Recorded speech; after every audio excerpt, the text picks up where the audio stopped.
Today we're going to be field stripping and cleaning the Ruger 1022.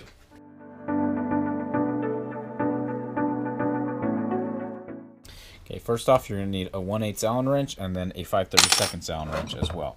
So the 1/8, we're going to take this guy off here. Normally when I say field strip, usually it means to be able to strip it down the field. Unfortunately, the Ruger 1022 stock cannot be field stripped by hand.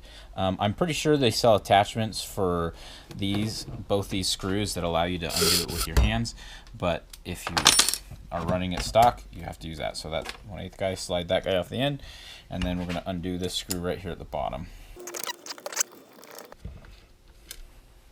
Okay. Okay, in order to get this top off, it's loose, but you have to center your safety so it's in the middle, and then it should just pop right out. Just like that. Okay, so now this, a nice thing is you can leave your scope attached if you have that. And then for this, what we're going to do is you can pop these pins. I just take the Allen wrenches that I was using, pop those pins, and then the whole trigger assembly comes right out. Okay, so once you get it to this point, you're going to pull this guy all the way back with your hands, and then as you're pulling up, this handle will come right off, and then you can pull the bolt out. The way this was is it was right in there like that, so you could pull it back. Okay, now we're going to clean it. Okay, so go ahead and grab your favorite cleaner, and the place we're going to focus on here are obviously the bolt. Bolt gets pretty dirty, especially the face of the bolt. I'm not going to worry about the trigger assembly. It stays super clean, and if I put any lubes in there, it'll probably just get more gummed up, so I'm not going to worry about that. And then all right here where the round goes in, I'll just go ahead and spray all up there, and then obviously down the barrel. And I'm going to do that from the other end.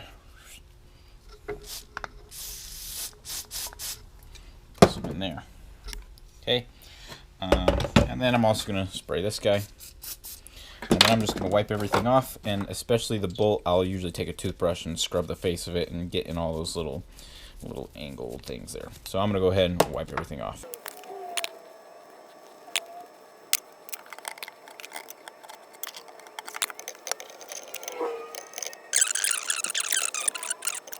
Okay, as far as greasing things go, honestly, if you use Ballistol, it lubricates things pretty good. But if you'd like, you can put a little bit of grease on this guy right here on the spring, and then maybe on the top of this guy where it comes into contact with this.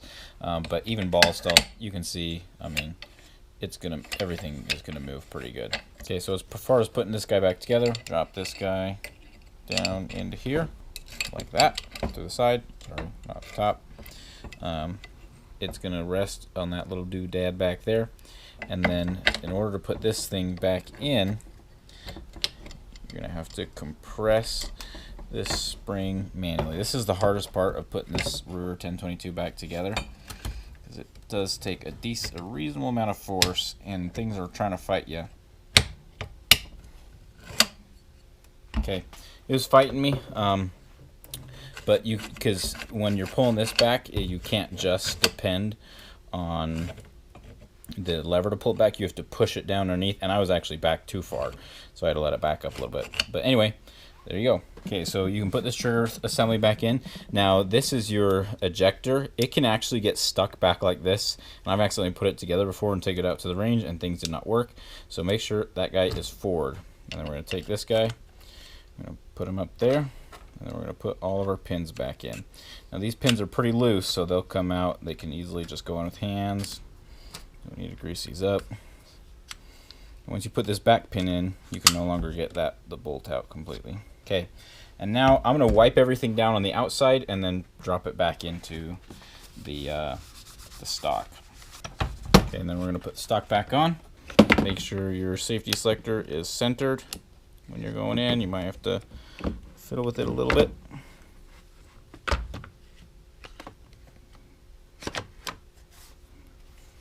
And then we're going to put this bolt back in. And you don't want to go too tight, but just kind of hand tight. And then we're going to put this clip back on the front. And then I'm going to go ahead and wipe the whole gun down on the outside. Okay, and then just test your action. If that works good, then you're good to go. And now you have a clean, happy Ruger 1022. Okay, guys, if you have any other hints or tips or tricks on taking apart or putting back together the Ruger 1022, please put that in the comments below. Okay, guys, thanks for watching. Eric's been playing with this AR for about a minute to figure out how it works. Now he doesn't know where the safety's at. He dropped a mag earlier.